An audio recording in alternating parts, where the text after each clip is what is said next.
So lads, not good news right here. Not good news. So whatever the hell they had her doing in Indiana, I mean this when I say this, get as far away from Indiana as possible. Get as far away from that medical team as possible. Because, like, when her body's breaking down with no... Caitlin Clark, once the unstoppable force heralded as the future of the WNBA, is now facing a chilling reality. Her body just won't cooperate. After suffering a right groin injury on July 15th, fans braced themselves for what they hoped would be a short recovery, but when Indiana Fever's medical staff released their statement, the relief quickly turned to dread. The diagnosis revealed no additional damage beyond the groin strain, but that small mercy was overshadowed by one glaring detail. A July 15th injury to her right groin, Indiana Fever guard Caitlin Clark underwent further medical evaluations earlier this week. The team can confirm that no additional injuries or damage were discovered through the evaluations. Clark will continue working with the Fever medical team on her recovery and rehabilitation, with the priority on her long-term health and well-being. There is no timetable available for Clark's return, and no additional details will be provided at this time. Any further updates will be shared as they become available. This is an update. There is no timetable for her return. For a player of Clark's caliber, that phrase hits like a thunderclap. No timetable. No promise, not even a vague guess. The news sent shockwaves across the league and left her supporters stunned, confused, and anxious. Clark's injury didn't just hurt the Fever, it left the entire WNBA limping. She's not just any player, she's the reason fans are buying tickets, tuning into broadcasts, and wearing WNBA jerseys in record numbers. Her absence isn't just unfortunate, it's devastating. Clark's return after being evaluated this week, which means worst case scenario, the Indiana Fever can be without Caitlin for the rest of the year. But best case scenario, she comes back after missing a few games. But does that mean she'll be healthy? 100% fully healthy at least. Their next 3 games, which are the final games of July, is against the Aces tonight at home, then Chicago Sky on the road, then back at home against the Phoenix Mercury. But here's the schedule for the beginning of August, and again, this Fever team has to prepare to be without Caitlin Clark as she has no time to... She was supposed to headline the league's rise, to dominate All-Star Weekend, to push the Fever into playoff contention. And now, no one even knows when she'll play again.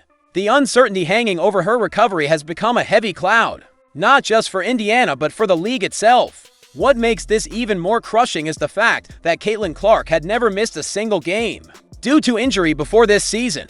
But 2025 has been relentless. Her groin injury against the Connecticut Sun marked her 4th soft tissue issue of the year. Yes, 4th. That's more muscle strains than some veterans see in an entire career, and she's only 23. Folks, it was only a week ago that Caitlin Clark was listed as questionable for a Wednesday night game against the New York Liberty in New York. About 5 hours prior to game time, it goes from questionable to out. Thursday, heading into the All-Star break, the three-point contest is Friday night. Caitlin Clark releases a statement of her own, saying she won't be participating in the three-point contest and won't be participating in the All-Star game.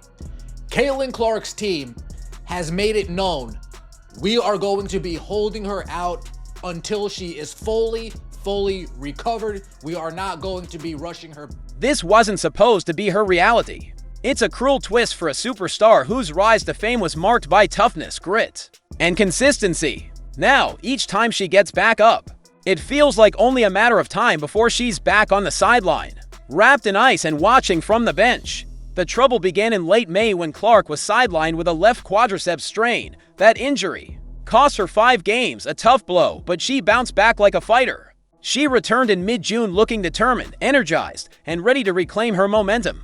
Then, disaster struck again. Within just a few games, she suffered a left groin strain.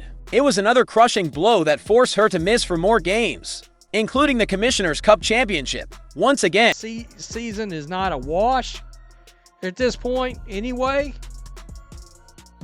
She needs to get well.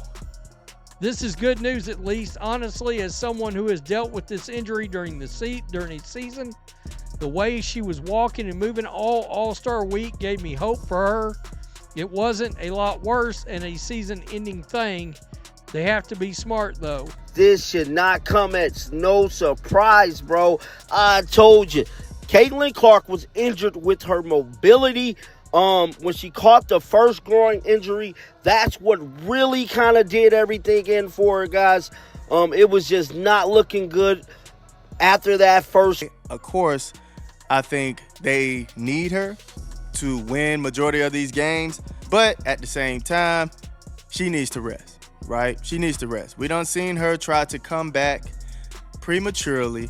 She plays well, and then those next following games, it just looked like she's just not there. She doesn't look the same, can barely get those shots off. So, yeah, I think it's best for everybody for her to rest and just get ready for the end game. She fought back, undergoing intense rehab and mentally preparing for a strong return. Then came July 15th, a date now etched painfully in WNBA history. In a game against the Connecticut Sun, Clark went down holding her right groin. It was deja vu in the worst way for a player who had never dealt with muscle injuries before. These back-to-back-to-back strains are more than just unfortunate. They're a glaring red flag. Something is wrong, either with the physical demands being placed on her, the way she's being defended, or how the league is protecting its brightest assets. Separate occasions, first due to a left quad strain and then because of a left groin injury. However, the Fever announced no timetable for her return. She's missed 11 of 24 games this season. Wow. The team's statement said they will prioritize her long-term health. Clark's absence is a blow to the Fever's playoff hopes.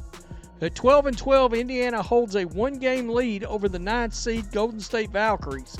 However, the Fever are 4-7 without Caitlin. Make no mistake, Caitlin Clark isn't just a rising star. She's the star. She leads the league in jersey sales. Her games spark massive upticks in ticket revenue and TV ratings. She's a cultural force, a household name, and the face of an evolving WNBA. When she's on the court, there's electricity. Her pull-up threes, no-look passes, and fearless attitude bring fans to their feet. When she's absent, that energy disappears. The WNBA is painfully aware of this. It's why each injury she suffers feels like a punch to the league's gut, and the numbers back it up. Indiana is 8-5 when Clark plays. Your legs are breaking down and you're not injured, because you have to figure out what the hell that is.